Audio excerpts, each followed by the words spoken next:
Hello বন্ধুরা, আপনারা সব কেমন আছেন? আশা করি সবাই ভালো আছে। অঙ্কুশ হালদার ইউটিউব চ্যানেলে আপনাদের সকলকে স্বাগতম জানাই। আজকে চলে আসলাম আবারও একটি নতুন এপিসোড নিয়ে। আজকের এপিসোডটার নাম বাঁশবাগানের ভূত। গল্প পাঠে আমি অঙ্কুশ। পোস্টার ডিজাইন করেছেন পলাশ ভট্টাচার্য এবং সাউন্ড এডিটিং করেছেন অরিন্দম ব্যানার্জি। যে সকল বন্ধুরা ভয়ানক ভয়ানক ভূতের গল্প প্রতিনিয়ত শুনতে খুব মনোযোগী, সেই সকল বন্ধুদের বলছি, যারা এখনও আমার চ্যানেলটি সাবস্ক্রাইব করেননি তারা এখনই আমার চ্যানেলটি সাবস্ক্রাইব করে রাখুন। কারণ আমরা প্রতিনিয়ত ভয়ানক ভয়ানক ভূতের গল্প আপলোড করে থাকি, আর সেই গল্প সবার প্রথমে আপনার কাছে পৌঁছে যাবে।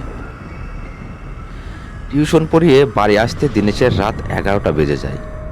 ইংরেজিতে পিএইচডিধারী দিনেশ পড়াশোনায় আগাগোড়াই ভালো, কিন্তু চাকরির আশায় সে বসে থাকলেও তার বয়স কিন্তু বসে নেই। উপরন্তু তার বাবা সব টাকা তার পেছনে শেষ করে ফেলেছে।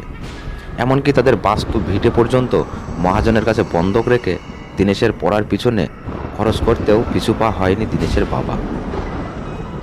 মনে আশা ছিল ছেলে একজন প্রফেসর হবে, কিন্তু সেই আশায় থেকে থেকে 6 মাস আগে দিনেশের বাবাও শুভ বিদায় জানিয়ে চলে গেছেন এই পৃথিবী ছেড়ে।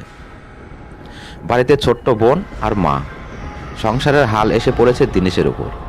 একসময় চাকরির আশায় হন্যে হয়ে ঘুরতে থাকা দিনেশ এখন দিনরাত টিউশন পড়িয়ে বেড়ায়, আর বাড়ি আসে অনেক রাতে।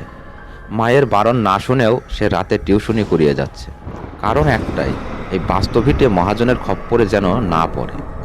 এইরকমই একদিন রাত 11:30 নাগাদ দিনেশ বাবলুদের বাড়ি থেকে টিউশন পড়িয়ে ফিরছে। বাড়ি আসার পথে ওই বিশাল বাঁশঝাড়টা পেরিয়ে আসতে হয়। অমাবস্যা থাকায় এমনিতেই অন্ধকার, তার উপর বাঁশঝাড়ে প্রবেশ করা মাত্রই অন্ধকার যেন ঝাপটে আলিঙ্গন করতে আসছে। এক মনে বাড়ি ফিরছে দিনেশ। কিছু দূর আসার পর তার মাথা ঝিমঝিম শুরু হলো। হয়তো কাজের প্রেশারটা একটু বেশি হয়ে গেছে, তার উপরে সে আজ সারাদিন খায়নি। তখন শরীরে সয়ে গেলেও শরীর আর কিছুতেই সইতে চাইছে না। সে আর পারছে না হাঁটতে।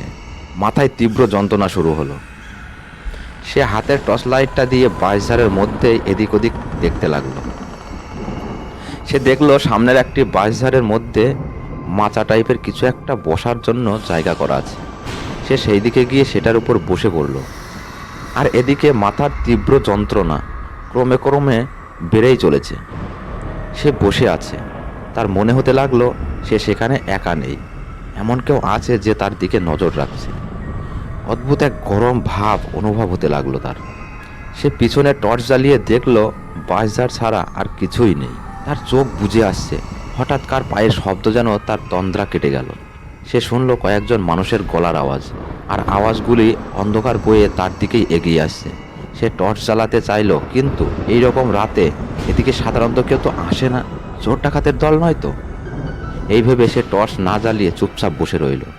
অন্ধকারে তার চোখে ভেসে এলো 4টি কালো ছায়া। সেই ছায়াগুলি কথা বলতে বলতে এগিয়ে আসছে তার দিকেই।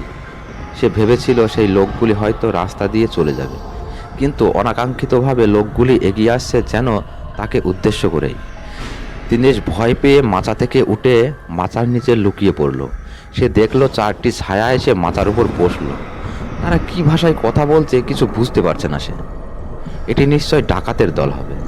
পাশের গ্রামে হানা দেওয়ার প্ল্যান করছে ওরা হয়তো।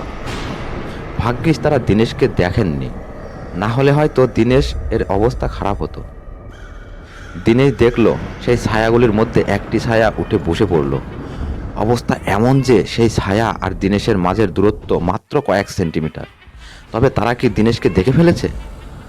দিনেশের গোটা গায়ে তালা লেগে গেছে, সে আর সেখান থেকে পালাতেও পারছে না।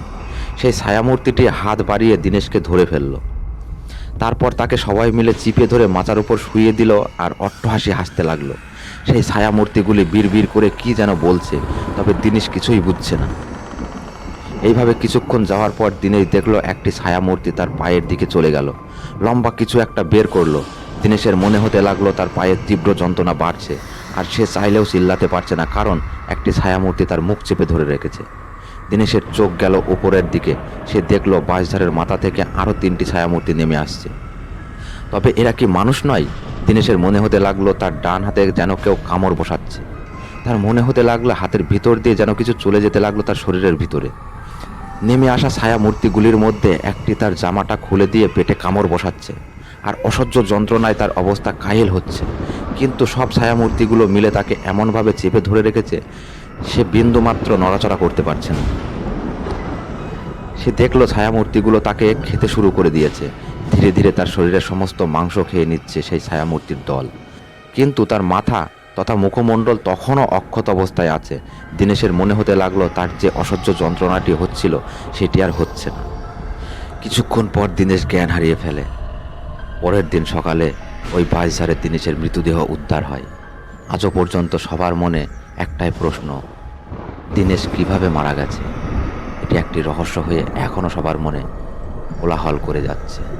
আজকের গল্পটি এই পর্যন্তই। বন্ধুরা, গল্পটি কেমন লাগলো তাদের কমেন্ট করে জানাবেন।